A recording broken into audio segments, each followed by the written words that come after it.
그 요한복음 3장 36절부터 같이 말씀을 보겠습니다.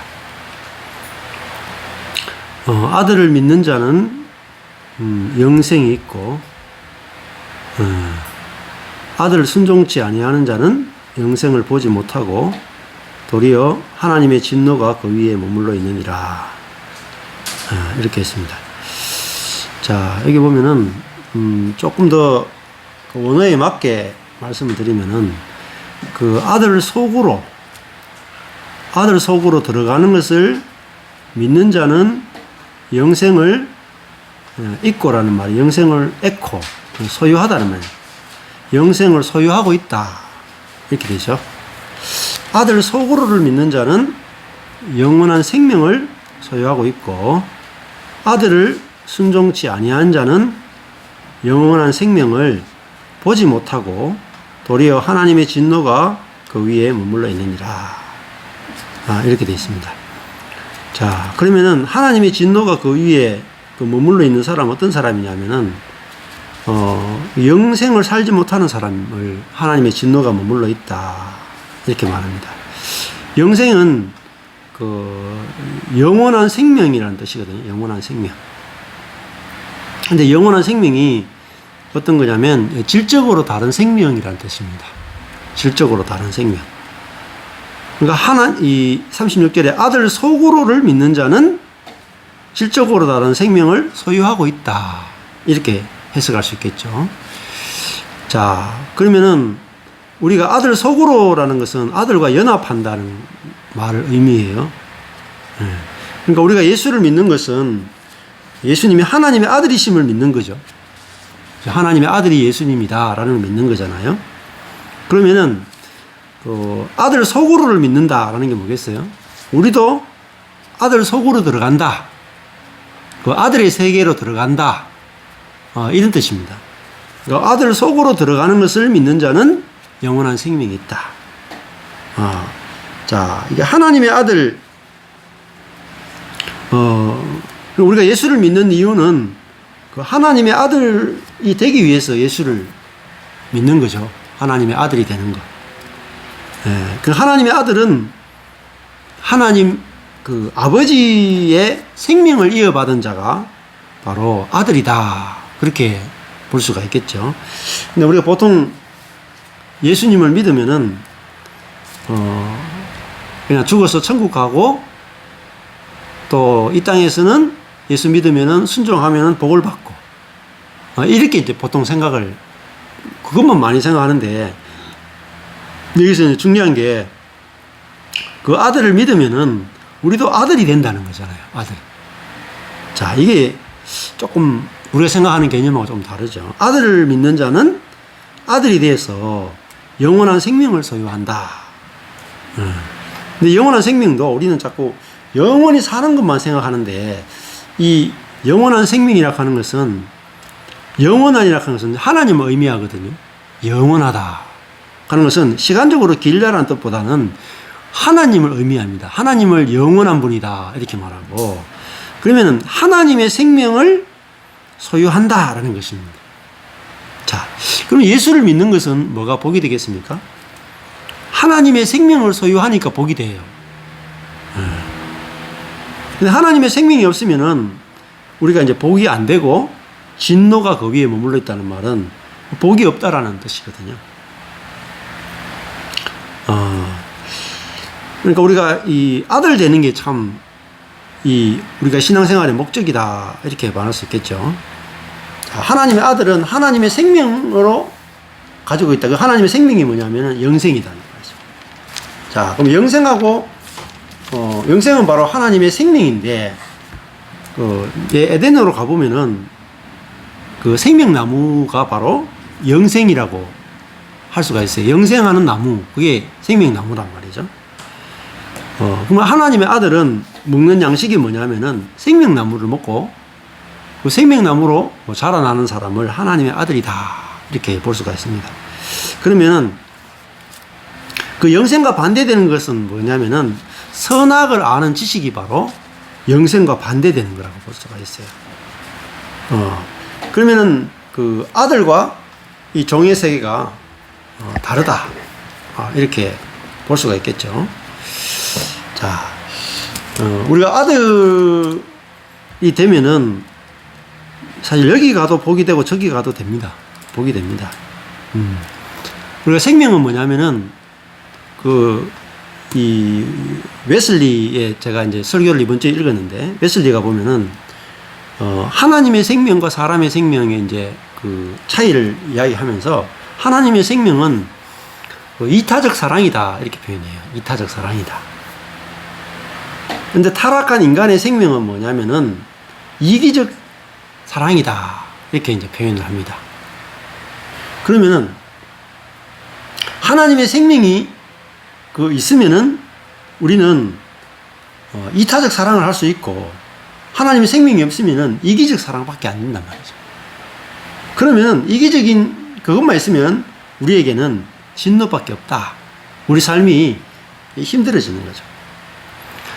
자, 하나님의 생명을 소유한 사람이 바로 그리스도인이다. 이렇게 이제 시작하잖아요. 우리가 요한복음 3장에서 시작할 때 거듭나지 않으면 하나님 나라를 볼 수 없다. 이렇게 했죠. 근데 보다 하는 게 이제 결국은 오늘 보면은 3장 36절에 보면은 영생을 보지 못하고 이렇게 말했거든요. 영생도 뭐냐면은 보는 거란 말이죠. 자, 36절 영생이 있고 할 때는 영생을 소유하다는 뜻이고 아들을 순종치 아니한 자는 영생을 보지 못한다 할 때는 영생은 소유할 수 있고 볼 수 있는 거라는 것입니다. 그 우리는 이제 보통은 영생 그러면 예수 믿으면 영생을 얻는다 할 때는 미래적 개념만 생각하잖아요. 미래 죽어서 영원히 천국에 산다 미래적 개념만 생각하는데 여기서는 영원한 생명을 이미 소유하고 있고 그 다음에 그 영원한 생명을 우리가 본다 이렇게 말하잖아요. 이게 중요하죠. 생명을 본다. 본다라는 말은 체험한다라고 그러죠. 체험하고 누리고 산다 이런 뜻입니다. 그 영생을 본다. 이게 요한 1서에 가보면은 이렇게 돼 있어요. 요한 1서 1장에 가보면 이렇게 돼 있습니다. 태초부터 있는 생명의 말씀에 관하여는 여기도 어떤 말씀이냐면은 생명의 말씀이에요. 그러니까 말씀의 내용이 뭐냐면 생명이라는 겁니다. 그러니까 복음의 내용은 이 생명을 말하는 거예요. 하나님의 생명. 하나님의 생명에 대한 말씀에 관하여는 우리가 듣고 그 다음 뭡니까? 눈으로 본바요 할 때 이게 헬라어로 호라오예요. 눈으로 봤다. 뭘 봤습니까? 생명의 말씀을 눈으로 봤다 이렇게 말하잖아요. 근데 오늘 요한복음 3장에서 아들을 순종치 아니하는 자는 영생을 보지 못하고 할 때 이게 호라오거든요. 본다는 뜻입니다. 영생은 볼 수 있는 거란 말이죠. 자, 요한 1서 1장 1절에 생명의 말씀에 관하여는 우리가 들은 바요, 눈으로 본 바요. 그 다음에 주목하고, 이것도 보다는 뜻이거든요. 데아오마이, 보다는.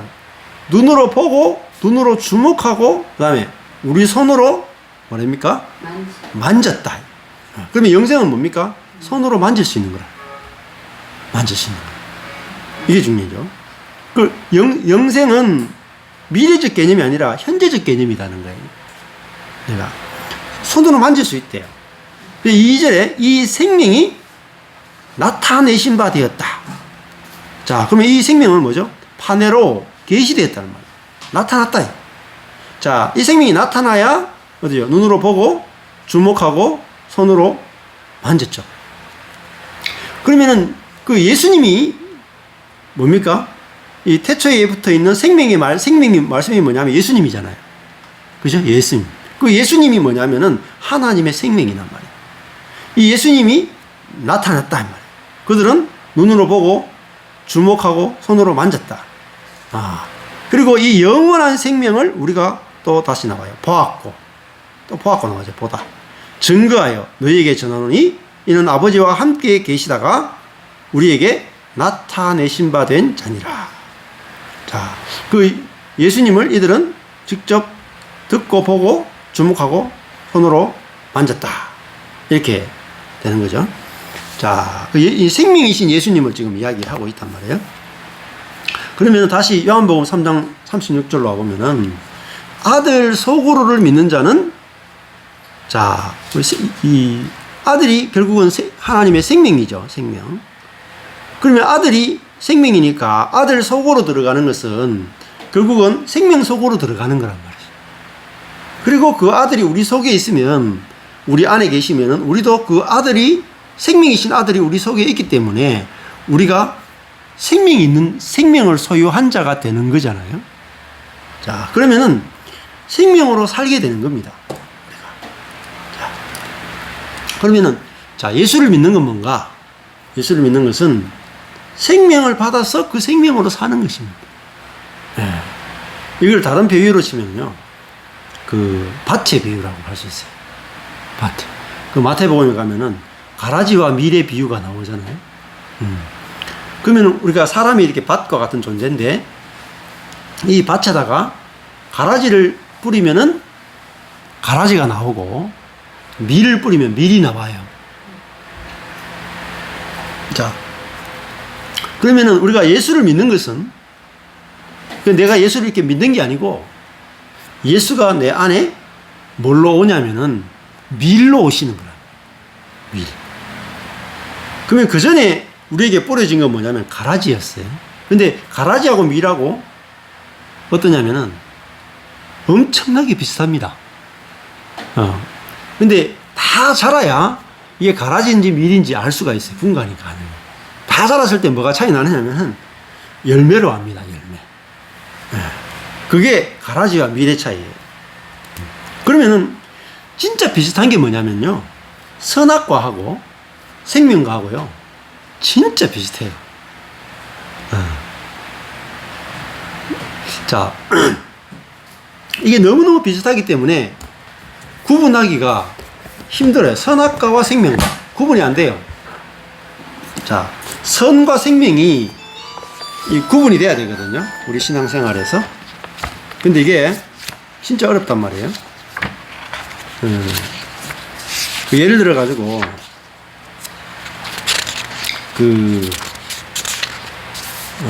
예수 믿으면은 예수 생명을 받잖아요. 그러면 그 예수 생명에는 열매들이 나타나게 돼 있어요. 근데 그 열매가 선악을 아는 열매냐 생명의 열매냐, 이 두 가지가 엄청 비슷해요. 근데 그 차이가, 끝은 굉장히 비슷한데 중요한 거는요, 속이 달라요. 열매가 안 열리면은 가라지고, 열매가 맺히면은 밀이거든요. 끝은 너무 비슷해요.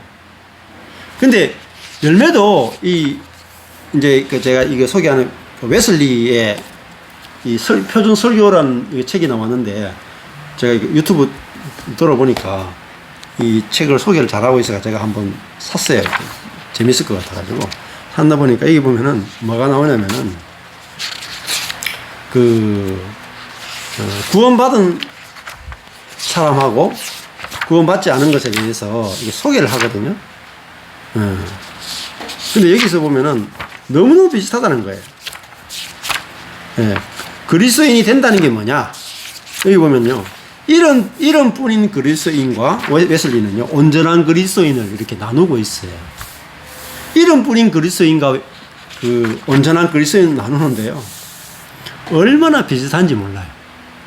제가 한번 읽어 드릴 텐데, 이런 뿐인 그리스도인은 여기 보면 첫 번째로 이게도적 정직을 가지고 있대요. 정직하다는 말이에요. 정직한 사람이, 근데 가짜 그리스도인이라는 말이죠. 근데 정직한데 규칙에 따라 불의를 행하거나 이웃의 소유를 강압적으로 속여서 빼앗거나 가난한 이를 학대하거나 누군가를 협박하거나 가난한 자나 부한 자에 관계없이 사람을 속이거나 골탕 먹이거나 상대의 권리를 무시하는 일을 하지 않는다. 굉장히 정직하죠.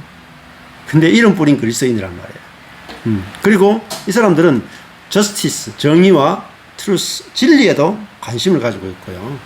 이웃을 중상모략하지 않고 또 다른 사람을 고소하는 자를 미워하고 이 사람들을, 이웃을 중상모략하는 사람들을 사회의 역병으로까지 바라볼 정도로 정직하다는 거예요.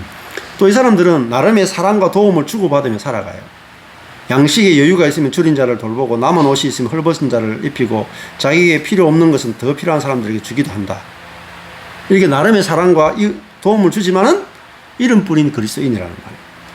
그 다음에 두 번째는 이 사람들은 첫 번째가 이제 정직을 가지고 있다는 거고 두 번째는 경건의 모양을 가지고 있다는 거예요. 참된 그리스도인의 외양을 가지고 있는데 이름 뿌린 그리스도인이라는 거예요. 이 사람들은 주의를 범하지 않고 간통, 간음, 불결함을 피하고 덕을 세우는데 유익이 되지 않는 말을 하지 않고 하나님의 성령을 근심되게 하는 대화도 일절하지 않는다. 술 취하지 않고 주연을 베풀거나 포식하지도 않고 아주 경건의 모양을 가지고 있다는 말이에요. 그 다음에 복음이 규정한 모든 선을 행한다는 거예요. 게으르지 않고 기회가 되는 대로 모든 사람을 위해서 모든 수단을 다해서 선한 일을 한다는 거예요. 그들의 육신을 위해서는 물론 영혼을 위해서도 선을 행한다는 거예요. 잠자는 자들을 깨우고 하나님께서 이미 깨우신 자들은 죄와 더러움을 씻는 셈으로 인도하고 그 그리스도의 복음을 위해서 아름답게 할 수 있도록 도와주고 복음에 규정된 선도 행하고요. 심지어 은혜의 수단을 사용해서 하나님의 집에 끊임없이 열심히 나오고 예배의 모든 부분에 진지함과 집중력으로 참여한다. 세 번째는요, 그 진정성도 가지고 있다는 거예요. 그래서 이름 뿌린 그리스도인이 되기 위한 필수적 요건에는 진정성도 있다. 이 사람들은 하나님께 봉사하려는 참된 의도를 가지고 있습니다. 그분의 뜻을 행하려는 마음의 소원이 가지고 있어요. 하나님을 기쁘시게 해드리는 진실된 의향이 있다. 그런데 이 사람들을 이름 뿌린 그리스도인이라는 겁니다. 그래서 이제 11번 이렇게 해요. 사람이 현실적으로 이 정도 수준에 이르렀는데도 단지 이름 뿌린 그리스도인일 수 있습니까? 이렇게 물어요. 이 웨슬리가 하는 그럴 수 있습니다. 그럴 수 있습니다. 저는 존 웨슬리는 오랫동안 이름 뿌린 그리스도인으로 살았다. 자기가 그랬단 말이에요. 이렇게 살아가는데도 거듭나지 못했다. 이 정도 사는데 거듭나지 못했다 하면 말이 되겠습니까? 그래서 여기서 이제 이 웨슬리가 말하는 온전한 그리스도인이 뭐냐? 첫 번째, 하나님을 목숨을 다하여 정말 사랑하는 게 나타나고 있는가? 어설프게 사랑하지 않고. 두 번째, 이웃을 사랑하는데 원수가 없이 사랑하는가? 원수까지도 사랑할 수 있는가? 세 번째, 그 다음에 믿음이라 하거든요. 그래서 믿음이 어떤 믿음이냐면 회개와 사랑과 온갖 선행을 낳는 믿음이다. 그래서 이런 정도가 돼야 온전한 그리스도인 이야기를 해요. 하여튼 기준이 엄청 높죠, 웨슬리가. 자기 어떤 체험에서 나온 거예요. 그러면은 우리가 영생이 있다 없다라는 것을 아까 전에 볼 수 있고 손으로 만질 수 있다 이렇게 말하잖아요. 그러면 영생이 있다라는 것은 우리가 아담의 타락한 생명이 아니라 뭔가 다른 생명을 우리가 하나님의 생명을 경험하고 살아가는 그게 바로 영생이 있다는 거잖아요. 그러면은 영생이 어떤 사람이 영생을 소유할 수 있고 어떤 사람이 영생을 볼 수 있느냐 하면은 그 아들 속으로를 믿는 거죠. 하나님의 아들 속으로 들어가는 걸 믿는 거예요. 그러면은 하나님의 아들이 누군가를 아는 게 중요하겠죠. 자, 하나님의 아들 속으로 들어가는데 하나님의 아들이 누구냐? 이걸 이제 아는 게 중요하겠죠. 하나님의 아들은 어떤 사람이겠습니까? 그는 우리가 고린도전서 1장을 한번 가볼게요. 고린도전서 1장에 하나님의 아들이 어떤 분인가?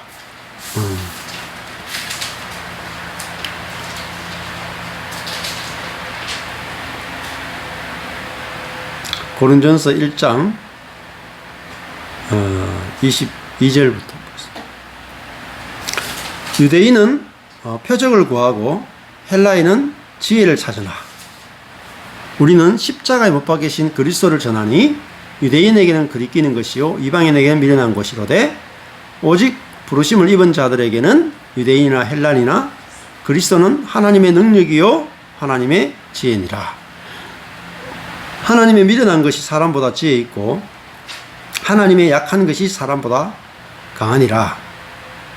형제들아 너희 부르심을 보라. 육체를 따라 지혜 있는 자가 많지 아니하며 능한 자가 많지 아니하며 문벌 좋은 자가 많지 아니하도다.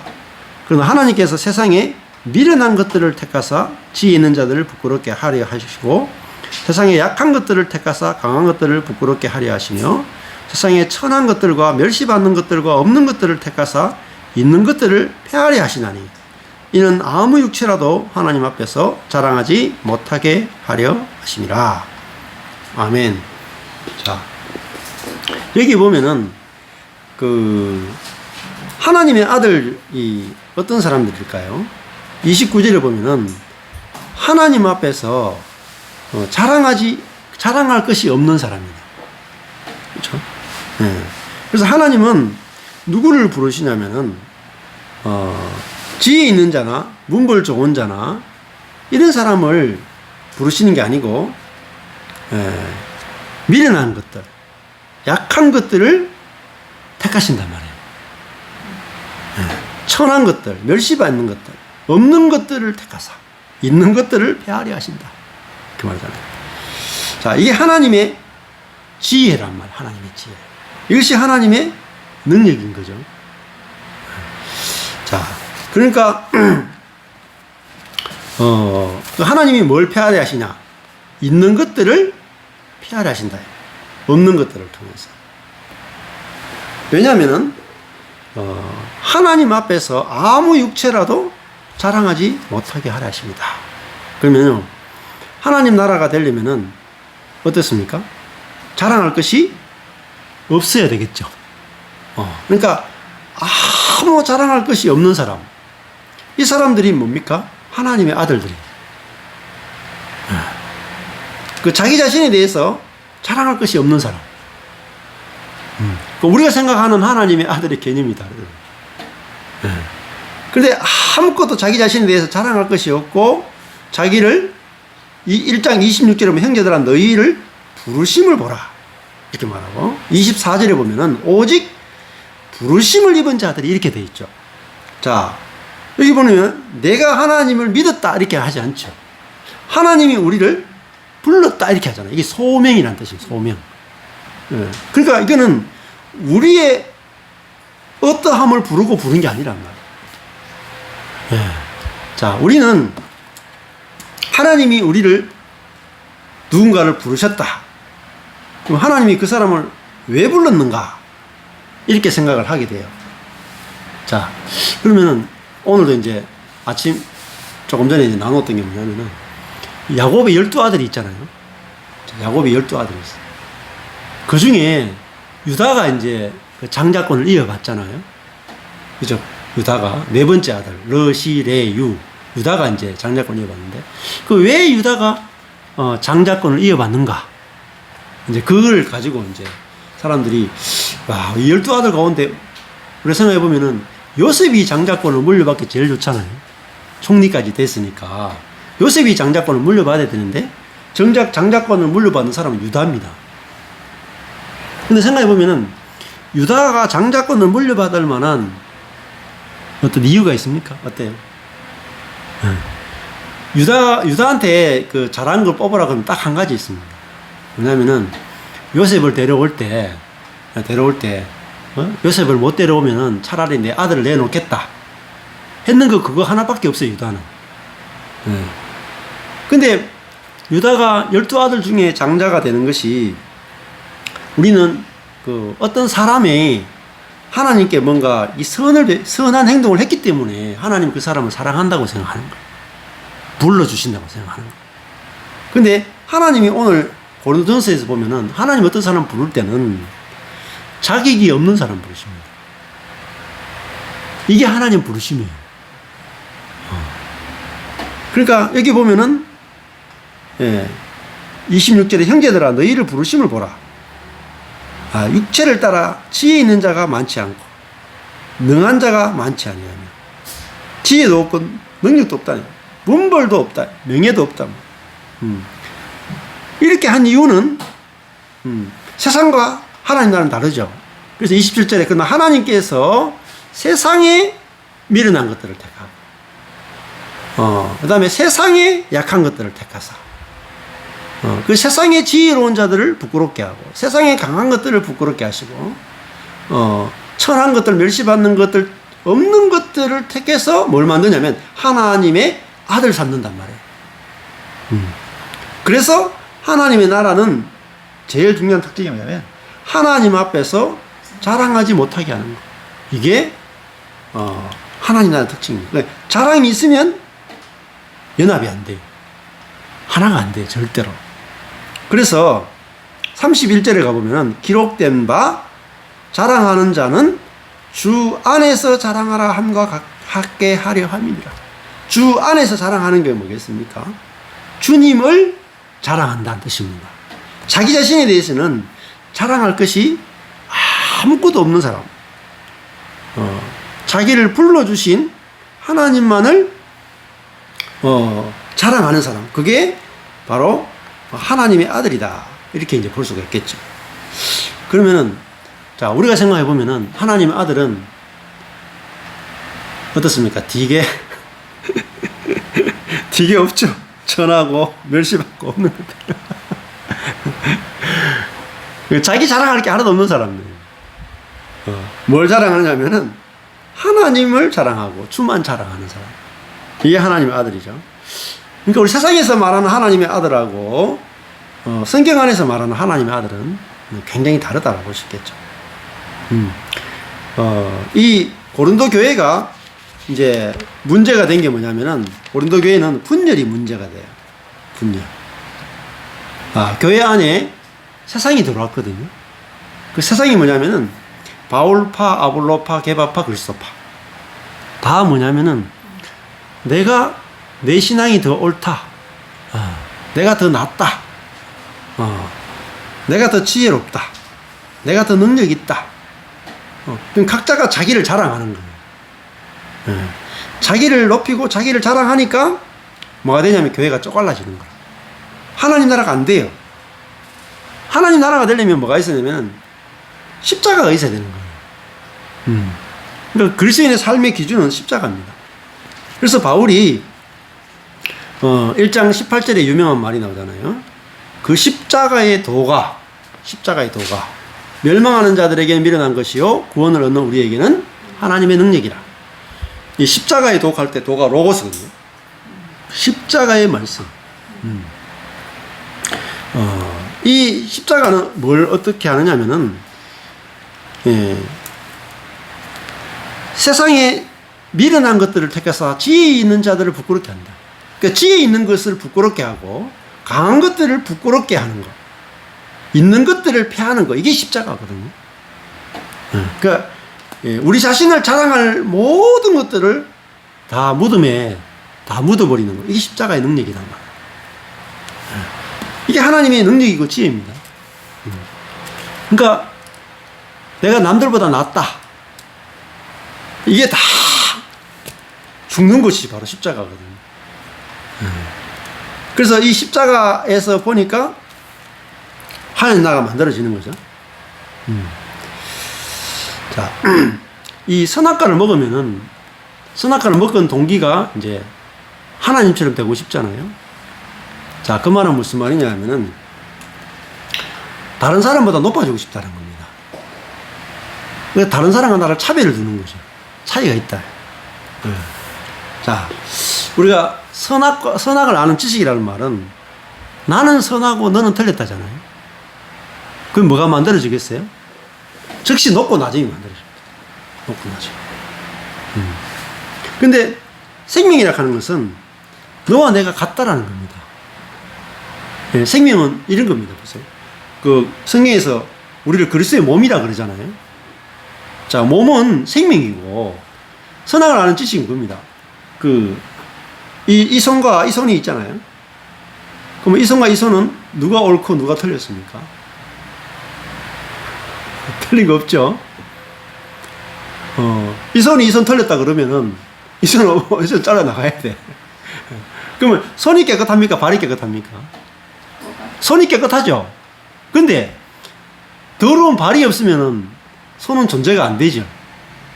그렇잖아요. 그러니까 이 눈과 귀와 입과 코가 있는데 다 기능이 다 다르죠. 근데 생명이라 하는 것은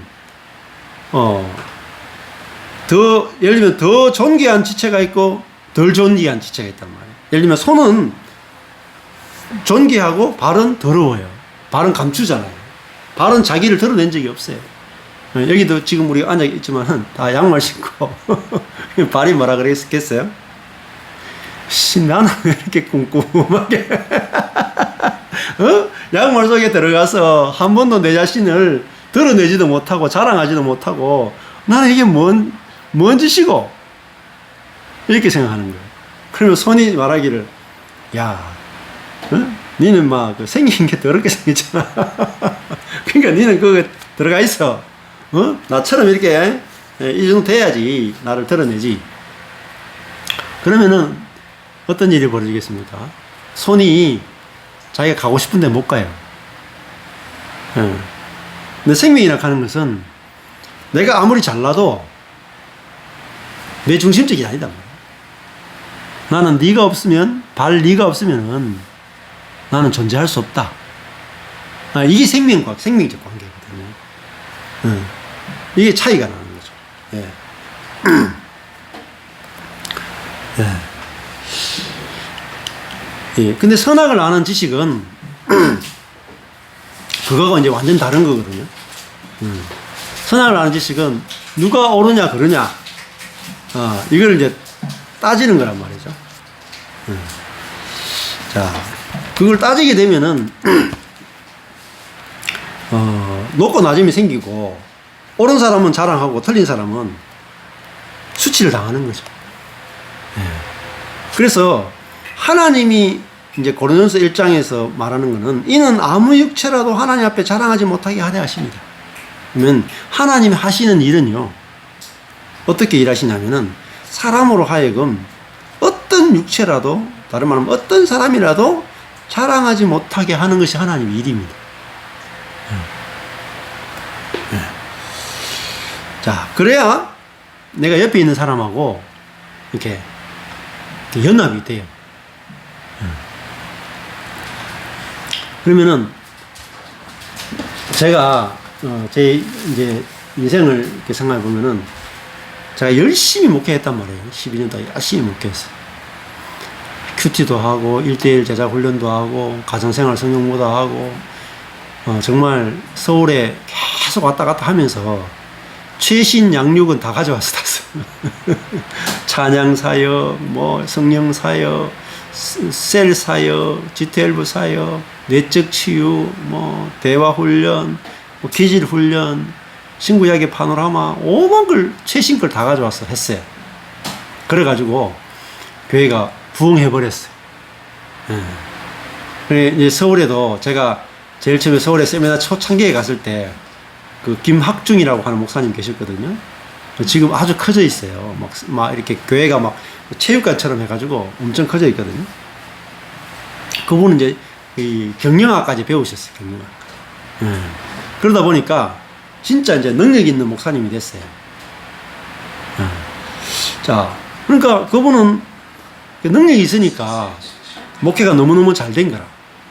근데 저는 그분보다 능력이 없고 지역도 뭐 고구마율도 떨어지니까 그분과 비교가 안 되는 거죠.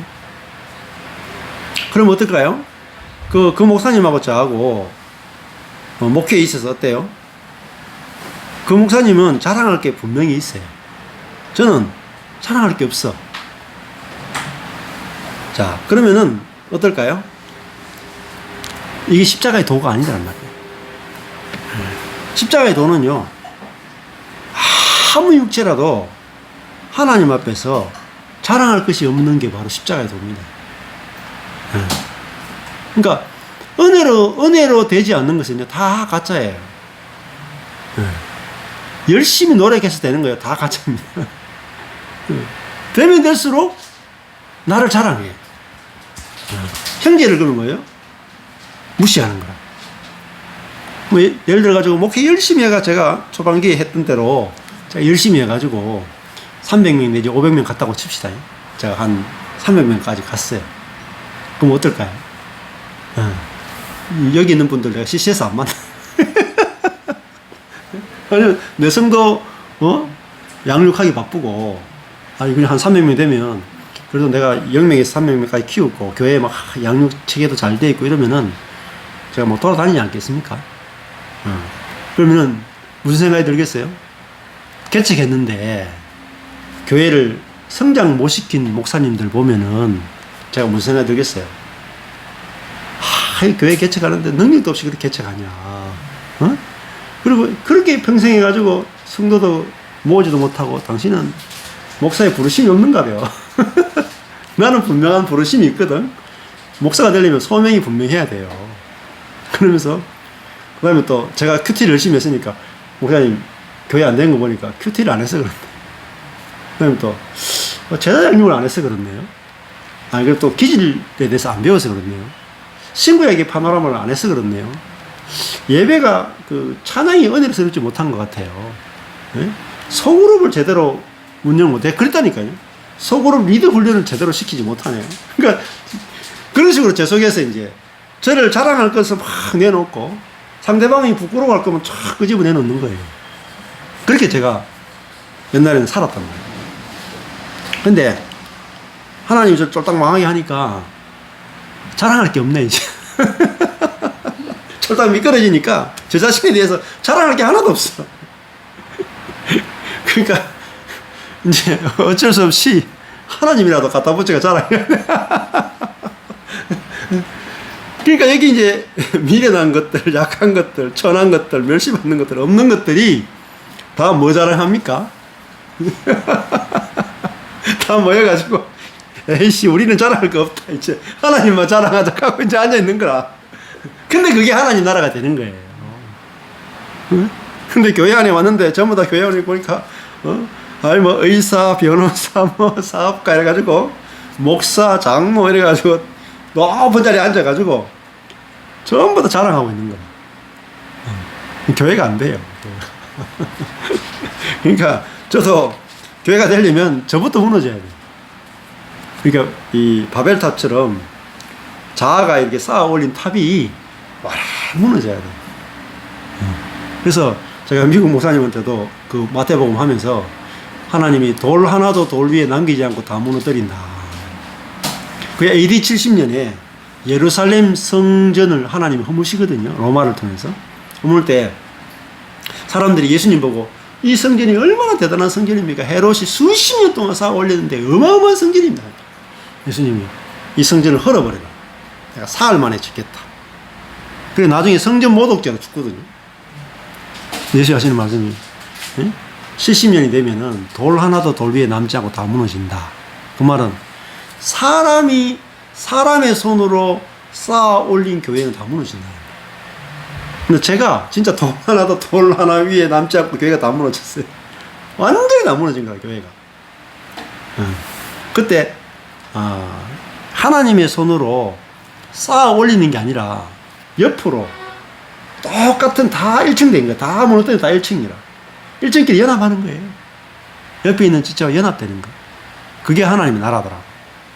2층이 되면 안 돼. 누구도 2층이 되면 안 돼.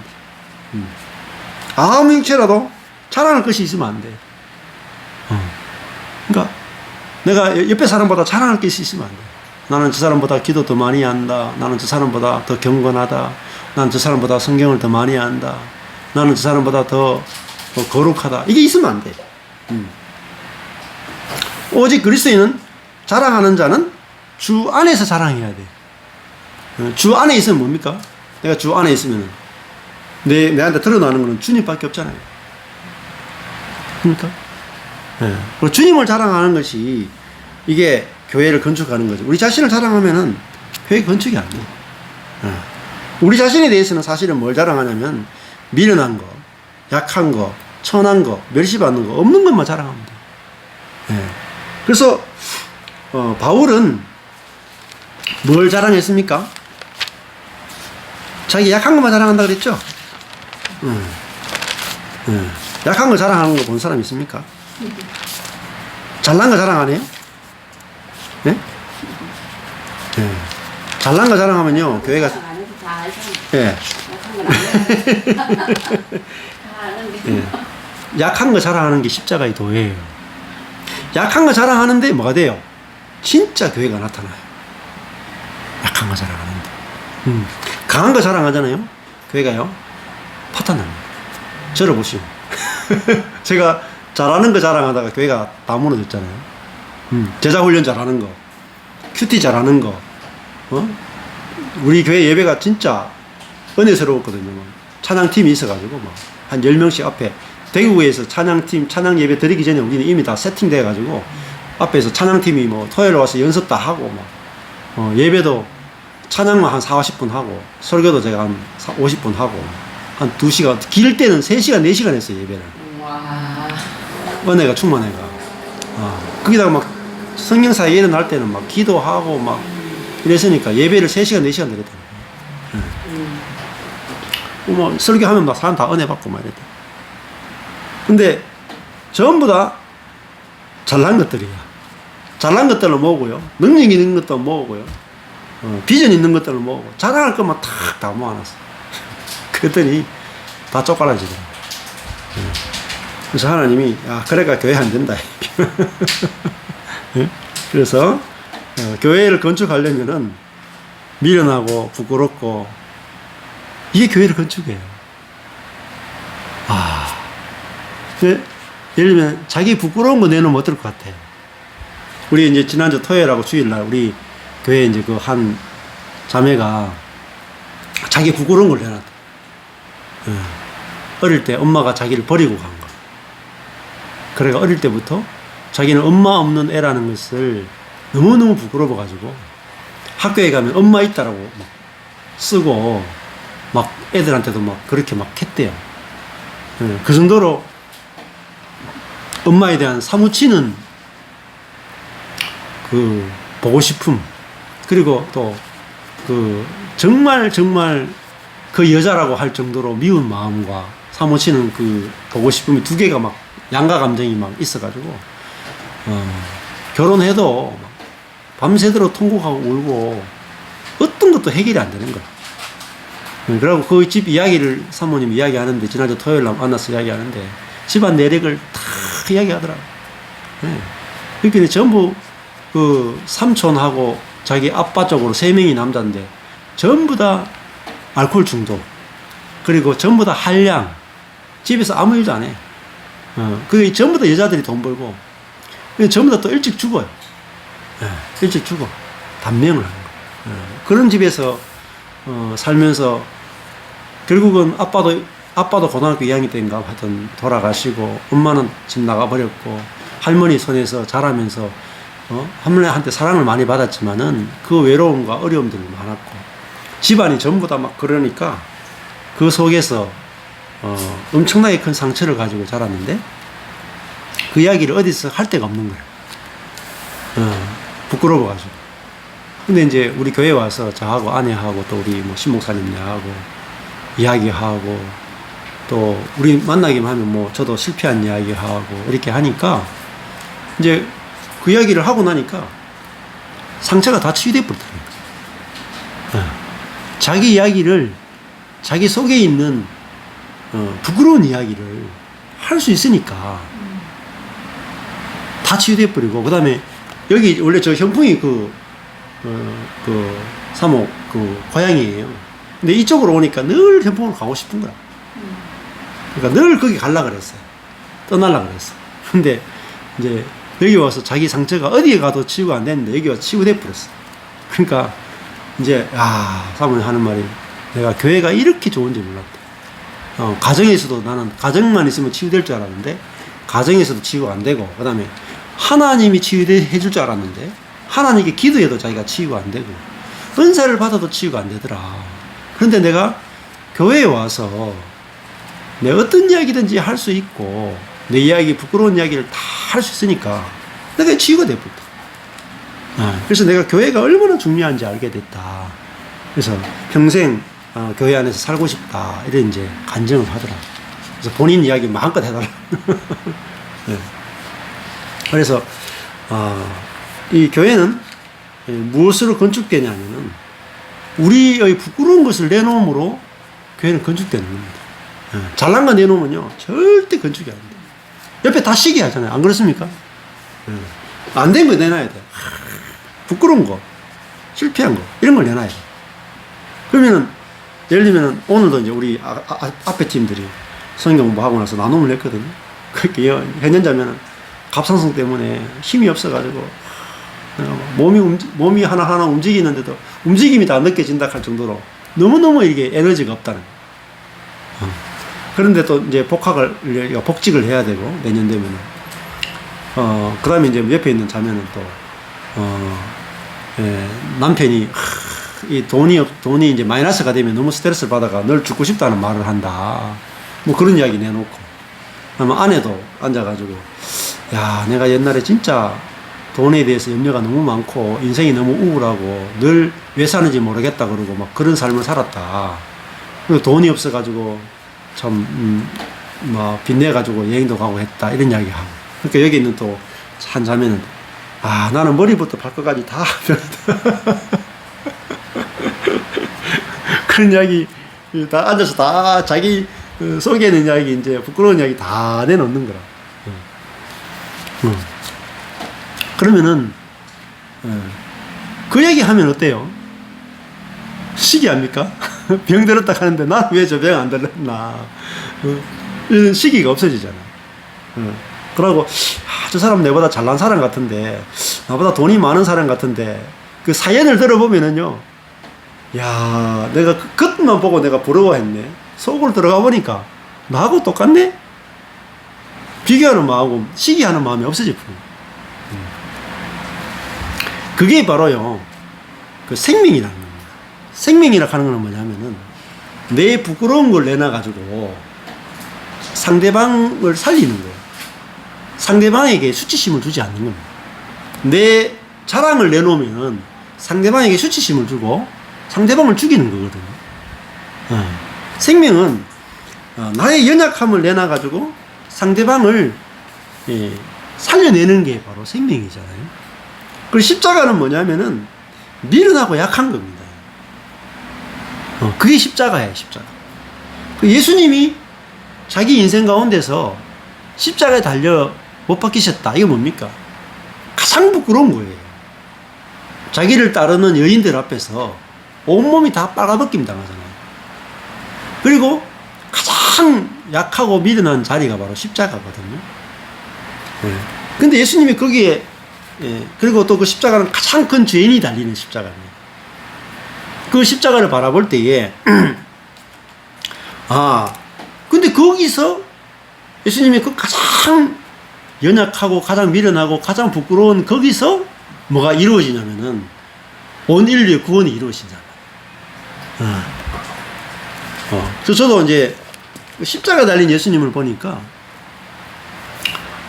우리가 하나님의 뜻을 이루는 데는 경건도 필요 없고 능력도 필요 없고 열심도 필요 없고 그냥 내 미련하고 약한 그대로 하나님이 쓰신다는 게 보여지니까 저는 그 미련하고 약한 예수를 보면서 제 미련함과 제 약함이 이게 아무 문제가 없구나를 보게 됐어요. 그러니까 진짜 살겠더라고요. 제가 망해가지고 능력과 지혜가 하나도 없는 자리에 갔는데 그 능력과 지혜가 하나도 없는 그 십자가 달린 예수님이 자기의 뜻은 하나도 못 이루는데 하나님의 뜻을 100% 이루시는 그 십자가의 자리를 보니까 내가 망하는 것도 이것이 오히려 하나님의 뜻을 이룰 수 있는 최고의 자리구나 이게 보여지니까 막 제가 살겠는 거예요. 그 예수님의 그 망한 게 내게 생명을 주더라고요. 그 예수님이 만약에 십자가에 마지막에 십자가 안 죽고 이렇게 해서 다시 생각해보세요. 예수님이 말씀을 다 정하고 기적을 행하고 능력을 행하고 그 다음에 어디로 가냐면은 예루살렘에 들어가서 성전을 정결케 하고 그 다음에 어디로 가요? 왕궁에 가겠죠. 빌라도 총독이 있는 거기 올라가서 거기 있는 로마 군병들 다 몰아내고 능력으로 거기서 왕자에 탁 앉으셨다. 우리가 그런 예수님을 바라보면은 무능하고 능력 없는 우리 자신은 갈 데가 없는 거라. 네. 그런 능력 있고 지혜 있는 분을 쓰시는 하나님을 우리가 보게 되면은 우리는 갈 데가 없는 거예요. 그러니까 저는 이제 옛날에는, 오늘도 이제 그런 이야기 했는데, 하나님이 그 마태복음 1장에서 족보에 보면은 다말이 나오잖아요. 다말. 예. 그 유다 지파에서 12아들 중에 유다가 선택을 받고, 근데 유다가 선택받았는데 왜 선택받았냐면 다말 때문에 선택을 받아요. 다말은 며느리잖아요. 근데 며느리가 그 집을 말아먹은 짓을 우리 개념으로 치면, 조선시대로 치면은 그 며느리 들어와서 첫째 아들 죽이죠. 죽죠, 그죠? 성경 보면 첫째 아들이 악해서 죽였다 하지만, 첫째 아들 죽죠. 둘째 아들 죽죠. 남은 셋째 아들 셀라만 딱 남았거든요. 그러니까 이 며느리를 딱 쫓아보내니까 이 며느리가 창녀 모습을 하고, 자기 시아버지가 유다가 성에 갔을 때 창녀의 모습으로 유혹해가지고 잠자리를 가지잖아요. 그래서 낳은 아들이 베레스와 세레다. 그런데 하나님은 그 아브라함을 통해서 이어오는 이스라엘 나라를 만드는데, 하나님 나라를 만드는데 그 계보에서 진짜 중요한 사람 누구냐면 다말이에요.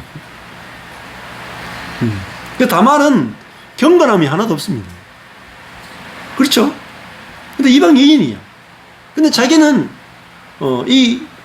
살아야 되기 때문에 살 수 있는 유일한 길은 시아버지라도 자기가 씨를 받아야 자기는 아들을 낳을 수 있고, 아들을 낳아야 자기는 소망이 있는 거예요. 자기 인생이 끝나지 않고 그 아들이 자라면 그 아들이 그 집을 이어받고 재산을 물려받고 자기는 영광스럽게 살 수가 있는 거죠. 다말은 자기가 별로 하나님을 위해서 위대한 일을 했다 하나도 없어요. 경건한 일을 했다 하나도 없어요. 그런데 하나님이 너무너무 가난한 다말, 그래서 시아버지하고 동침해서 쌍둥이를 낳은 그 다말을 통해서 누가 오시냐면 그리스도가 오시는 거예요. 근데 왜 그 다말을 썼느냐면, 하나님의 나라는 우리의 어떠함에 의해서 만들어지는 나라가 아니라 오직 하나님의 은혜로 만들어지는 나라라는 것을 보여주죠. 그래서 다말을 쓰셨다. 우리에게 복음이죠. 그럼 우리가 어떤 사람에 대해서 저 사람은 절대 쓸 수 없는 사람이다 이렇게 말할 사람이 있겠습니까? 하나님이 다말도 쓰셨는데, 교회 안에서, 가정 안에서 이 사람은 진짜 가망성이 없다 이렇게 말할 수 있는 사람이 없는 거예요.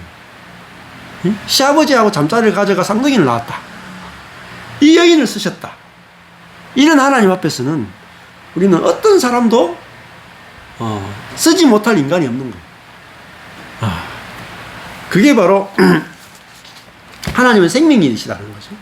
그래서 하나님은 우리 인간의 입장에서 보면은 절대로 쓸 수 없는 시아버지와 잠자리를 가져서 쌍둥이를 낳은 그 사건을 통해서 하나님 나라가 오게 하셨다. 그러니까 하나님을 생명이라고 부르는 거예요. 생명. 우리를 살리시는 분이다 하는 거잖아요. 그래서 우리도 하나님의 그 생명은 살리는 것이고, 선악을 아는 지식은 판단해서 죽이는 것이다. 이게 딱 구분이 돼야, 생명의 하나님을 알아야 우리도 내 속에 생명이 있는 걸 알고, 이 생명은 사람을 볼 때 이 사람이 선한가 악한가, 내 기준으로 쓸만한가 쓸만하지 않은가, 이 따지는 것들이 끝이 나고, 하나님은 어떤 인생이 있는지 쓸 수 있다. 그걸 이제 알게 되면 우리도 모든 사람이 다 쓸모가 있구나 이렇게 이제 알게 돼서 어떤 사람과도 연합하게 되고, 하나님이 저 사람을 어떻게 쓰는가 보자 이렇게 되는 거죠. 그러니까 우리는 유다의 아들 중에 오나는 죽었는데 셀라 마지막 아들을 통해서 하나님이 일을 하실 것 같아도, 하나님은 그 마지막 아들을 통해 일하는 게 아니라 어떻게 보면은 부도덕한 다말이 낳은 베레스와 세라가 그 집안의 정통성을 이어받잖아요. 유다는 셀라에게 정통성을 줬을 거예요. 그런데 하나님은 이 다말에게 정통성을 줘서 하나님 나라가 오게 하는 일에 있으셨단 말이에요. 이게 얼마나 다른 것입니까? 저는 우리 교회 지체들을 보면서 이 지체는 크게 쓸 지체고 저 지체는 쓸모가 없는 지체고 이렇게 내 마음속에서 판단이 되는 거예요.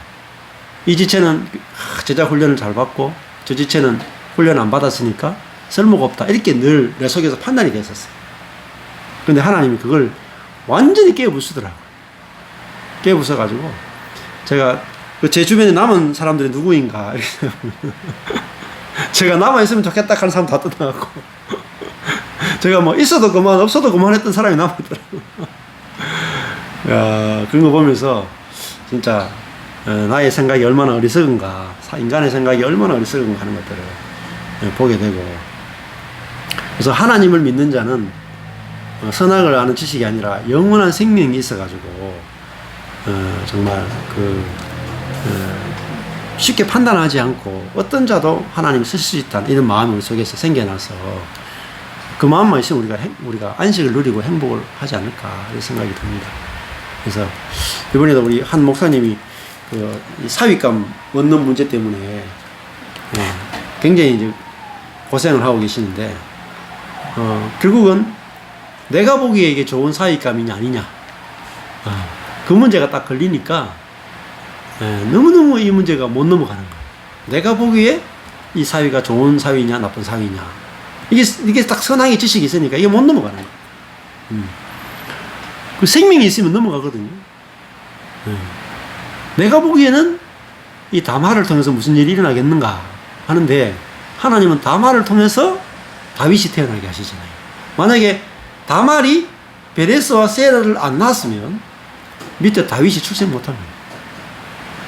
반드시 다말이 베레스와 세라를 낳아야지 그 밑에 내려가면은요 이세가 나오고 다윗이 나와요. 신기하잖아요. 이게 하나님 하시는 일이라는 거죠. 우리가 이걸 알아야 사람을 보는 눈이 달라지거든요. 하나님은 이 없는 것들, 천한 것들 멸시받는 것을 통해서 오히려 하나님 나라를 가져오신다. 알게 되면은 우리는 우리 자신에 대해서 부끄러움도 없어지고 담대해지고 하나님은 모든 사람들을 쓰실 수 있구나. 여기서 우리는 하나가 되고 연합되는 은혜가 있는 것 같습니다.